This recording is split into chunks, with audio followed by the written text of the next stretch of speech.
Aujourd'hui, je vous propose de plonger pour cette pause café dans le plus grand chef-d'œuvre de Rembrandt, la Ronde de nuit. Regardez la multitude des personnages représentés. Ils appartiennent tous à la compagnie de Franz Banning Koch, qui est au centre du tableau, habillé de noir avec son écharpe rouge, qui tient dans la main droite son bâton de commandement et qui, de sa main gauche, inviterait l'ensemble de sa compagnie d'arquebusiers à se mettre en branle. Ces miliciens vont-ils faire leur ronde pour défendre la ville d'Amsterdam ? Rembrandt dramatise tant la scène que l'on peut s'interroger sur les multiples actions et intentions des divers protagonistes. En cela, il rénove totalement le portrait de groupe. Les portraits de groupe étaient très fréquents en Hollande, nouvellement libérée du joug espagnol et profitant d'une prospérité économique sans pareille en Europe. Chaque corporation commandait de tels portraits collectifs. Comparons notre chef-d'œuvre à un autre tableau du même type, pour en comprendre toutes les originalités. Il n'y a aucune théâtralisation dans ce tableau de Frans Hals.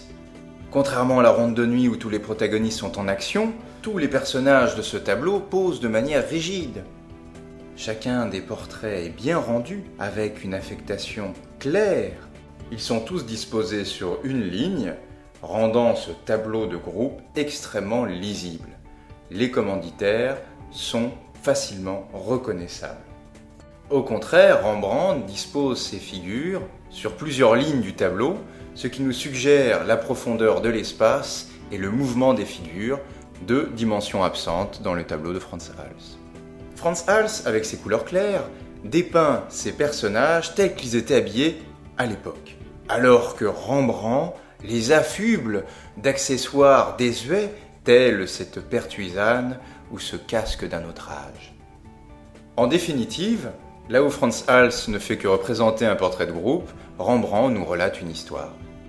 Entre autres, pour construire cette narration, Rembrandt utilise le clair-obscur, c'est-à-dire ce fort contraste entre la lumière et l'ombre, technique en grande vogue depuis le début du XVIIe siècle.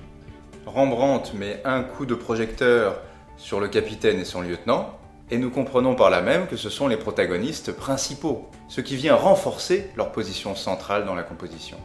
Mais alors, pourquoi cette petite fille est mise à l'honneur par un autre coup de projecteur ? Et que fait-elle au milieu de tous ces arquebusiers ? Venez nous rejoindre pour la seconde partie de cette pause café sur la Ronde de nuit, pour percer ce mystère et bien d'autres.